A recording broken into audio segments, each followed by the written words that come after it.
Hi, this is Chris German from The Apartment Dealer. Welcome back to The Apartment Dealer Show. Today we're going to take a walk through one of my own personal rehabs. Rehab of a multifamily property now that I've been working on for about the last 10 months or so, essentially through the entire COVID period. And we have some earlier videos when we first tore into the building. This is an 8-unit property. We're down to the last 2 units. So we're going to take a look at those 2 units, plus some other outside work and drainage that we've completed thus far. Now be sure to like this video, subscribe to our channel, turn on the notifications if you like videos about multifamily rehabs, multifamily investing, so that you get all our updates. Now with respect to the parking, the first step we took was this carport actually used to house 6 cars. It was 6 cars and 2 makeshift storage areas. So we got rid of the storage areas and we actually had the ability to open it up for 8 cars. There's 8 units. Now everybody had 1 covered space. And then there used to be 3 open spaces where you see the white work vehicle. Obviously that's not enough. We were curious, could we offer 1 carport and 1 open space? Because for 1-bedroom units, that's a huge plus when, again, typically it's going to be a couple who moves in the unit. Of course, they have 2 cars. People don't want to park on the street. And so what used to be asphalt used to come to here where you see this curb here and carried through and then took a right closer to the driveway. So we cut it back, installed concrete. So now, instead of just having 3 open spaces, we actually have a total of 7. We didn't get 8. We're still trying to see if we can manipulate where the trash can goes, and maybe we're able to squeeze out an 8th. But nonetheless, now at least we have the 8 carport spaces, 7 open parking spaces, and it's a huge benefit to the tenant themselves. One other thing we did in the carports, and we'll go this way,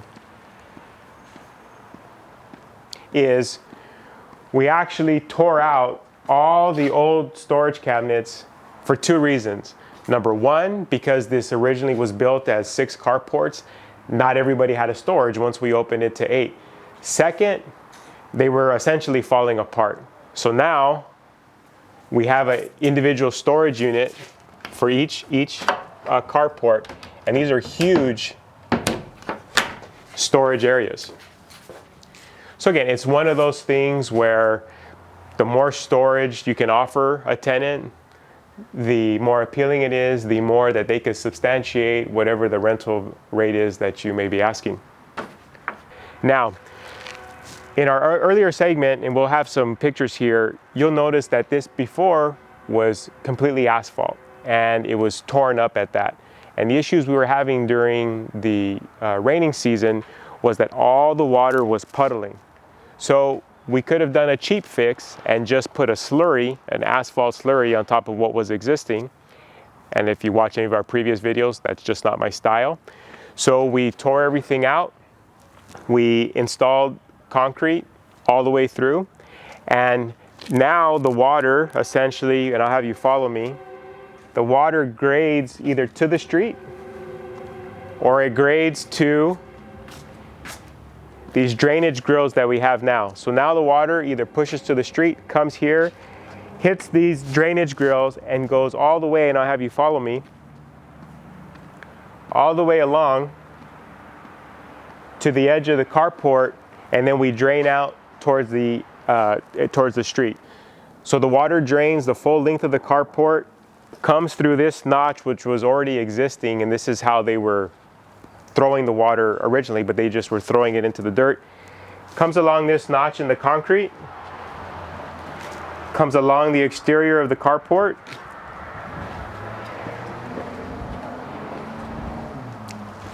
hits this drain here. So now the water will hit the drain, hits another drain we have here for the collection of water here, and then it takes it out to the street.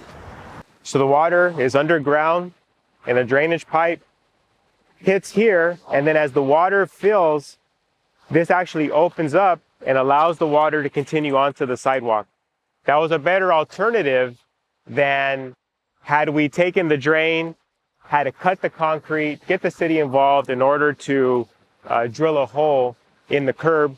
So rather than go through all that, Again, it'll drain here. This opens up and the water flows this way anyhow.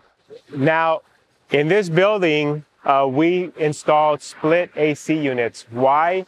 Because we didn't want a bunch of box AC units sticking out of the exterior of this property because this property has so much character. Those typical AC units I have used on other properties. Normally we would.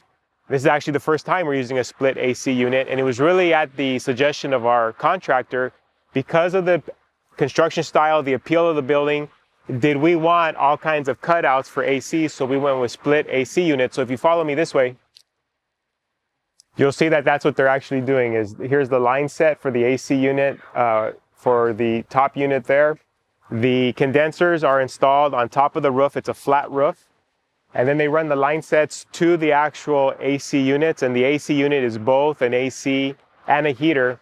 And each unit has one that's located in the living room. And we'll show you what those look like. So this is one of the two units that we're working on now. This is the split AC unit. So it works with a remote control. And essentially it has a setting for heat and cold. And that takes care of the need for the unit. Luckily, we're here in Southern California. Doesn't get all that cold. So this will work fine both as the AC and heater as well. Okay, so as you take a look at the floor is not completely done yet. We have to put another layer of varnish. But if you look at the before pictures, you know, this was like a typical orangey brown color.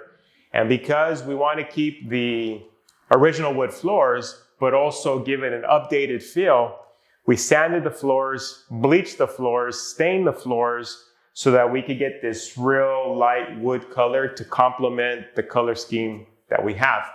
Now, there are two unit styles to this property. This one here is the more simple style. So in this living room area, they have a closet and they have these drawers.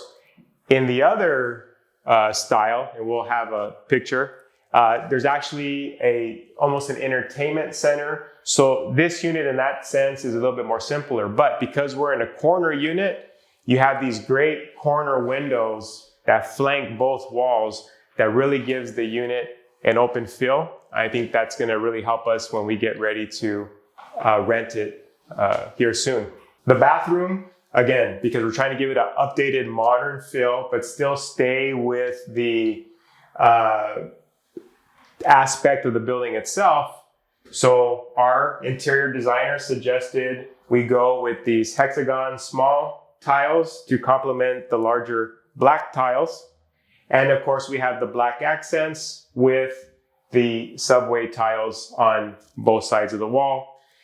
We've already rented 6 of the 8 units that look just like this. People walk in these units, and even though it's an older building from the 1920s, they say, gosh, I feel like I'm walking into one of the other buildings that's newer constructed in the neighborhood, but they like it because of the old feel. The bedroom, this is a 1-bedroom unit, not the largest of bedrooms. And prior, this had a single door closet, but for whatever reason, even though it was a single door, when you opened up, it had an opening that extended to the right. So we, as you can tell, we opened up the entire thing, went with sliding doors, and then we were able to give them 2 shelves, because assumably people want more space, more storage. I know my wife likes more closet space. So that adds to the appeal of the unit. We were looking for things, any little thing that we could do when you have a 1-bedroom apartment versus a 2-bedroom, and it's not the largest of units, and we're competing with other units in the market. What are little things that we could do that would still help us get above market rental rates? Of course, we updated the doors, and again, many people, even myself and some of our other properties, use a typical 6-panel door, but this style, while a little bit more money, complements the interior that much more. So all the interior doors are this more sleek style. We have the Cora plugs. Again, we've updated the electrical. We've installed electrical sub panels. So rather than the circular type of plugs, a more modern look of a Decora plug, Decora switches. And like I say, we did install sub panels. It's an older building. It had not in tube electrical throughout, only a couple circuits. The fact that we've now installed the split AC unit, the microwave, stove, garbage disposal, it never would have been able to take the draw or the load, I should say. So we updated that. And here, same kitchen you've seen on the other videos. We hexagon flooring with a white flooring with a sprinkle of gray here and there. Personally, this coloring maybe wouldn't work for me. I have children and just the dirt factor, but we want that aesthetic appeal as people come and view our units, especially as we're heading into a market that's seeing more vacancies. We need our unit to be a tiebreaker. When they're looking at another unit versus ours, they'll remember ours because it doesn't look typical like everything else that's out there. We went with gray shaker cabinets, black accents, and a gray quartz countertop. So again, a darker feel, something that's more modern, so that again, it complements the entire flow of the property. So this space here prior was used to house the water heater. Typically, we're always looking for an opportunity to install washer dryer hookups, but this kitchen is so small, there's no way that we could have put hookups for stackables there. So again, my contractor suggested, hey, why don't we get rid of the water heaters altogether, go with a tankless water heater that opens up the space. And then once we did that, we had just about the right measurement for stackable washer dryers to go in. Of course, it does block this window, and it's the tenant's choice whether or not they want to utilize the hookups. We don't provide the machines, the tenants do. But just by having this as an offering, again, it's one of those things where people, especially in light of COVID, do you want to go to the laundry mat and wash your clothes in washing machines and dryers that a bunch of people have? Probably not. At least at this point, this is a selling point given the circumstances. So we have the washer dryer hookups here. So that's where we are thus far. It's been a longer road than usual. We started March of 2020. Here we are in February of 2021. The reason for that primarily is because of COVID and the slowdown that caused that we weren't expecting when we closed the property February of last year. When we took over the property, of the 8 units, 5 were completely vacant, 3 had tenants, and we thought under the rules of rent control at that time, it would be as simple enough as giving the tenants a notice to vacate based upon the substantial improvement clause that's in California rent control. But once the eviction moratorium came into place and the emergency order came into place March of last year, everything changed. They actually eliminated that clause for the time being. So we had to get creative in working with those existing tenants, those 3 remaining tenants that were here when we purchased the property, to have them vacate so that we could be where we are here today, where I've already completed 6, I'm on the remaining 2, and then we'll have a completely renovated 8-unit multifamily property. And from there, then we'll take a look at the financials. Do we hold the property from this point forward and just enjoy the cash flow? Do we sell and maybe consider a 1031 exchange? That will take an analysis. That's not just something you decide on based upon emotion. It'd be very easy to be emotional about the property right now. It's beautiful, everything's new. Kris, after having done all that, almost 12 months of work, and it's a great area, definitely a unique type of property. It's one of those tiebreaker type properties where if a buyer's looking at 2 properties, ours gets the buyer because of the work that we put into it, the quality of the finish work, the amenities. All that being said, doesn't matter. What will the math tell us? Should we cash out refinance and at least get our money out that we've put into the project and hold? Or do we take our chips off the table, say, hey, great job, but now let's sell, do a 1031 exchange, and let's go do it again. In our final segment of this video series, we're gonna break down the entire project. How much did we invest? What did we invest in? And what are the final rental rates at the end of the day? Because that really is the tail of the tape. My claim to fame has always been that we go above board in our remodels. We really create something that I would want to live in myself if I was a renter. And most importantly, we spend a little bit more on the finished work because we get above market rents. Thus far, we've been very successful in doing so. We're going to break it out for you, and we're going to share the facts so that you can decide for yourself, was this project a winner? Kris German from The Apartment Dealer. Be sure to like this video, subscribe to our channel, turn on notifications if you like content like this. Share a comment with us. What questions do you have with respect to your multifamily investments? We're happy to help. Kris German from The Apartment Dealer, wishing you positive cash flow, tenants who behave, and much protection from Uncle Sam. Till next time.